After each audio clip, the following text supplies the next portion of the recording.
বধ বলা হয়। কৃষ্ণনাম নিতে চাই না, কৃষ্ণনাম শুনতে চাই না। অনেকে বলে এ ভাই চল না, ওখানে নাম হবে শুনিয়াছি। আরে না না না, শোনার বয়স হয়েছে নাকি? এখনো কোনো বয়স হয়নি। মানে উনি এখন দুখানা পায়ে চলছে, পা যখন তিনখানা হবে, কখন পা তিনখানা হয় বলুন তো বাবা? হাতে যখন লাঠি আসে তখন ডান দিকে চলতে গিয়ে বাম দিকে তখন কাজ হবে। এখন বলার সময় আছে, এখন ভালো করে হরি বল হরি বল হরি বল বলতে পারি। আর এখন বলবো না, আর দাঁত পড়ে যাবে, জিহ্বা আড়ষ্ট হয়ে আসবে, তখন হরি বলার বলা হবে হরি বলতে হরি বলতে শেষ, কাহিনী ওখানে খতম। তাহলে সময় থাকতে বলার ক্ষমতা আছে, এখন বলতে হবে। শোনার ক্ষমতা আছে, এখন শুনতে হবে। কর্ম যদি বদির হয়ে যায়, কীর্তন আসলে এসে বসলে কীর্তনে একটি গাচ্ছে, কিন্তু বুঝতেও পারছে না, শুনতেও পারছে না, শুধু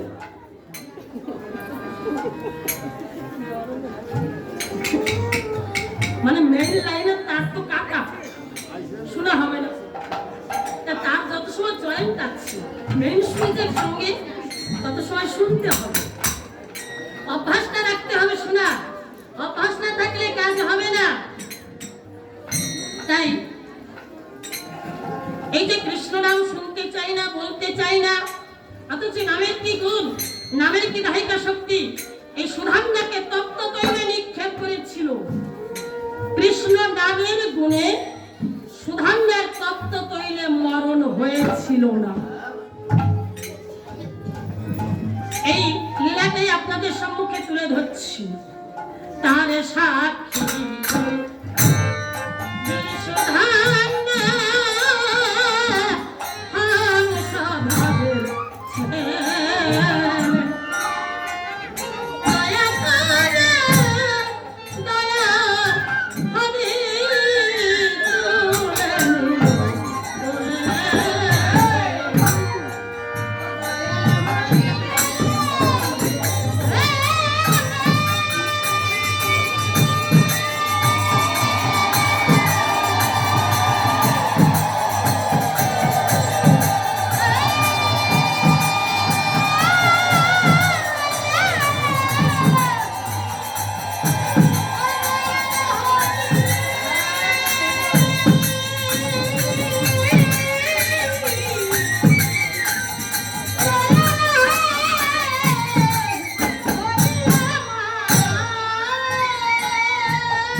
শেষ।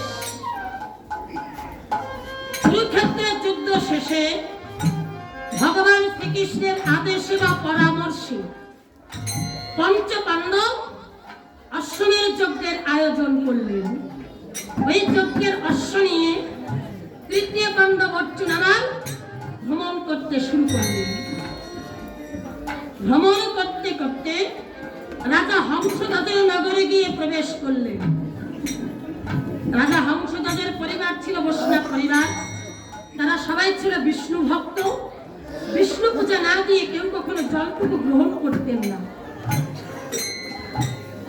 রাজা হংসধ্বজের ছিল দুটো পুত্র, সুধাম্না এবং সুররথ। সুধাম্না ছিল পরম বৈষ্ণব। একজন রাজ অনুসার দৌড়ে গিয়ে রাজা হংসধ্বজকে ডেকে বলেছে, মহারাজ, মহারাজ, আপনার নগরে তৃতীয় পাণ্ডব অর্জুন যজ্ঞের অশ্ব নিয়ে প্রবেশ করেছে। মহারাজ ডেকে বলছে, হে রাজপুত্র, চল, তুমি একটিবার আমার পক্ষে এসো। বলছে, মহারাজ, আপনি রাজা আর আমি আপনার সামান্য কর্মচারী, আর আপনি আমাকে প্রেমালিঙ্গন দেবেন? রাজা হংসধ্বজ ডেকে বলছে, রাজপুত্র,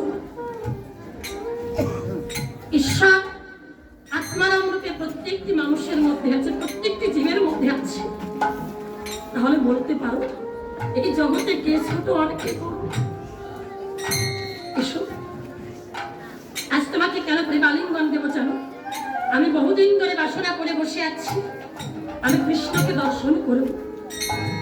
শুনেছি যেখানে তৃতীয় পাণ্ডব অর্জুন সেখানে নাকি ভগবান শ্রীকৃষ্ণ। তাই তুমি আমার পক্ষে এসো। এবার রাজ অনুচর কে বক্ষ মাঝে জড়িয়ে ধরে রাজা প্রেমালিঙ্গন দিলেন আর ডেকে বলেছে, অর্জুনের সমরে যেতে হবে। তৃতীয় পাণ্ডব অর্জুন যজ্ঞের অশ্ব যত্ন সহকারে ধরে আনতে হবে। ধরে আনতে চাইলে কি ধরা দেবে বাবা? এখানে যুদ্ধের কোনো পরিকল্পনা ছিল না। আপনারা যারা মহাভারত পড়েছেন তারা জানেন, এখানে যুদ্ধ যে হবে যুদ্ধের কোনো বিন্দুমাত্র পরিকল্পনা ছিল না। তবু যুদ্ধে পরিণত হলেন। রাজা ঘোষণা দিলেন, অর্জুনের সমরে যেতে যেই বিলম্ব করবে তাকেই তপ্ত তৈলে নিক্ষেপ করা হবে। এবার রাজ পুরোহিত শুনো থেকে ডেকে বলেছে, হে রাজ পুরোহিত, শোনো, তামার কুম্ভে করে তৈল গরম করো। তামার কুম্ভে করে তৈল গরম করবে, যে বিলম্ব করবে তাকেই তপ্ত তৈলে নিক্ষেপ করা হবে, অর্থাৎ পুড়িয়ে মারা হবে। রাজ আদেশে তামার কুম্ভে করে তৈল গরম করছে। ওদিকে সবাই যুদ্ধের সাজে সাজছে, কেউ বা রক্ষা কবচ বাঁধছে যাতে তৃতীয় পাণ্ডব অর্জুনের বাণ তার দেহটাকে ছিন্ন ভিন্ন করতে না পারে। আর আমার সুধাম্না,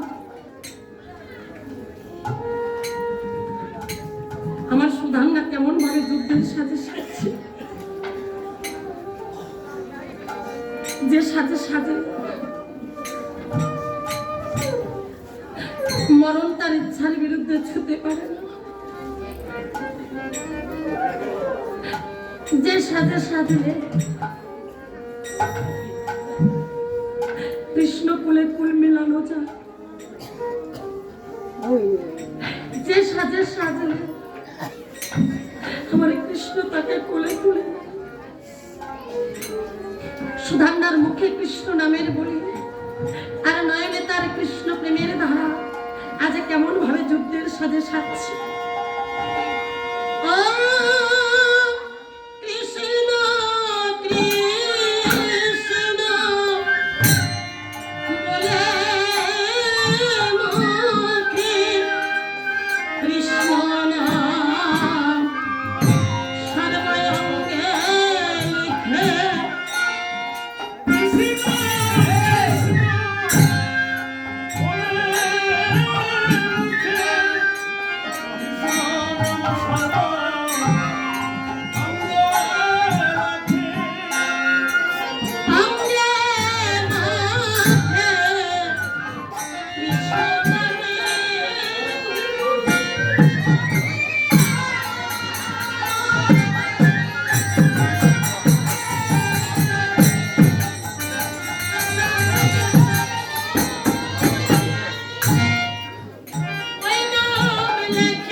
কৃষ্ণ বয়ার জানে না রে।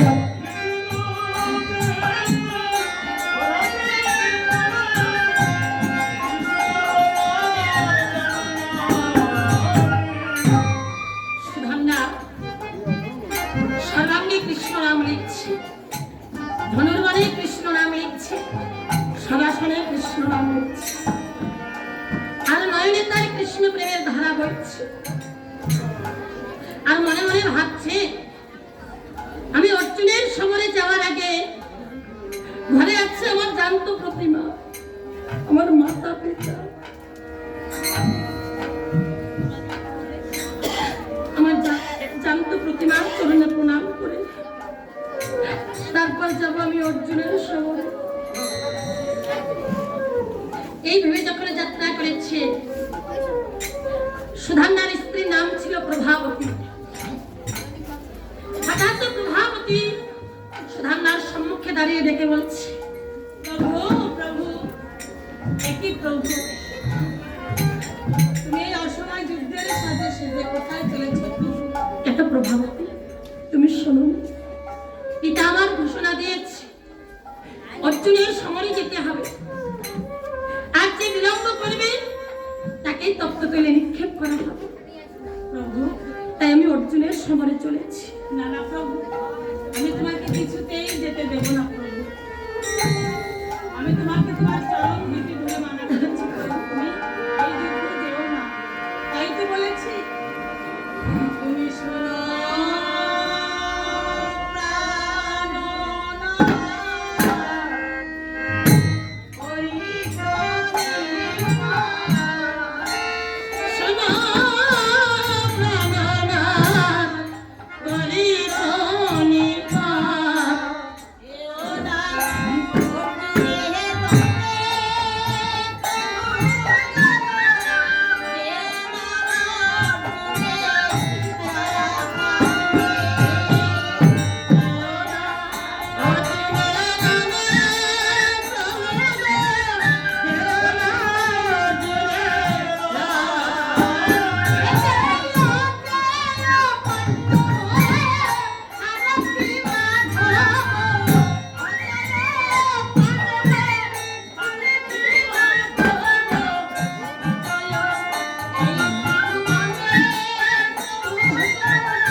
সন্তান হয়ে জন্ম নিয়ে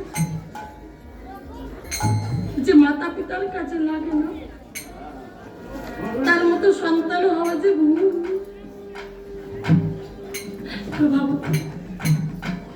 ভগবান রামচন্দ্র যেমন পিতৃসত্য পালনের জন্য 14 বছরের জন্য হাসি মুখে বনবাসে গিয়েছিল, আমিও না হয় আমার পিতার কথা রাখতে আমি জগৎ থেকে চির বিদায় নেব। তাই তুমি আমাকে বিদায় দাও না প্রভু, আমার কি বিলম্ব হয়ে যাচ্ছে। আমি তোমাকে কিছুতেই বিদায় দিতে পারবো না। আমিও জানি প্রভু, সত্য রক্ষা করা আপনার কর্তব্য প্রভু। কিন্তু প্রভু একেবারে কি ভেবে দেখেছো, এই জগতের বুকে যে তুমি ছাড়াও আমার আর কেউ নেই। ভুল বলেছো প্রভু, মা, আমি তোমার আপন। আমি পূর্বে তোমার ছিলাম না, আমি কিছুদিনের জন্য তোমার হয়েছি, পরেও আমি তোমার থাকবো না। আর ছিল, আছে, থাকবে সে কে জানে। সে যে আমার কৃষ্ণ। ভালো যদি বাঁচতে হয় তাকে ভালোবাসো প্রভাবতী, কাঁদতে যদি হয় কৃষ্ণ বলে কাঁদো।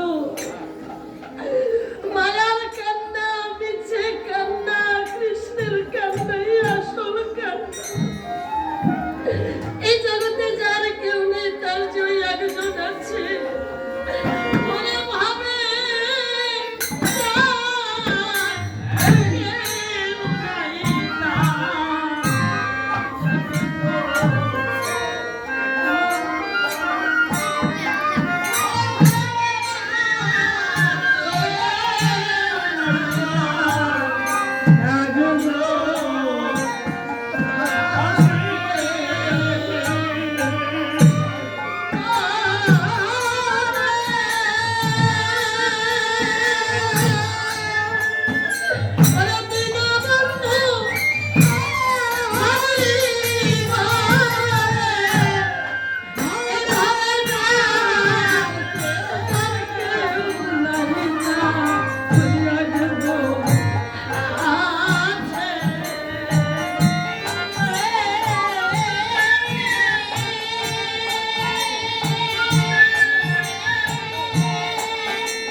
সঙ্গে যুদ্ধ করে আজ পর্যন্ত কেউই পারেনি।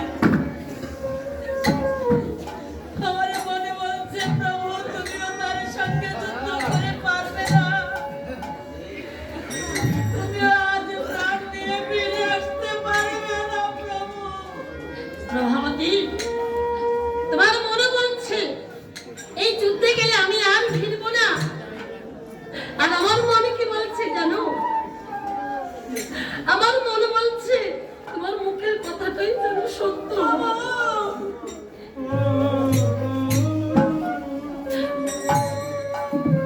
আমি এই যুদ্ধে যাচ্ছি, আমার যেন আর ঘরে ফিরতে না। কেন জানো? এই বিদেশ আর ভালো লাগে না প্রভাবতী, এই বিদেশ আর ভালো লাগে না। এবার মন চায় দেশের মানুষ দেশে ফিরতে। বিদেশে তো কত কাল কেটে গেল, মনে কি চাইছে জানো? মনে চাই কৃষ্ণ কুলে কুল মিলাতে, যে কুলে কুল মিলালে আর কোনো কুলের প্রয়োজন হয় না। মনে আমি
Oh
সর্বহারা দেখুন ভিক্ষা ছাড়া নাই মোর গতি কাঁধে ঝুলিল।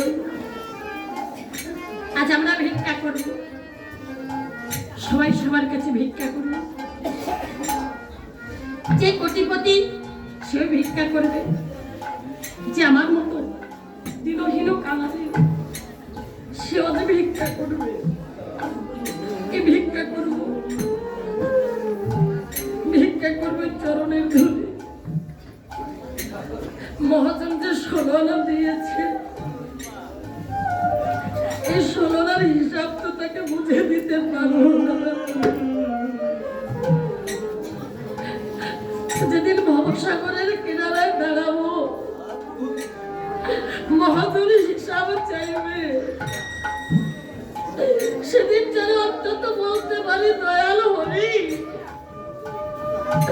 ভাগবতে আসরে গিয়ে, হরি আসরে গিয়ে আমি ভক্তির চরণ ধরে দিয়েছিলাম। এই ভক্তির চরণ ধুলির গুণে তুমি একটিবার আমাকে ভবসাগর পার করে দাও দয়াল। শ্রী শ্রী মুক্তি বারিধি বাবা গুরুচাঁদ ঠাকুরের যখন শেষ সময়, একা একা চলাফেরা করতে পারে না, ওনার তখনকার সঙ্গী ছিল, নাম ছিল তার নবকুমার।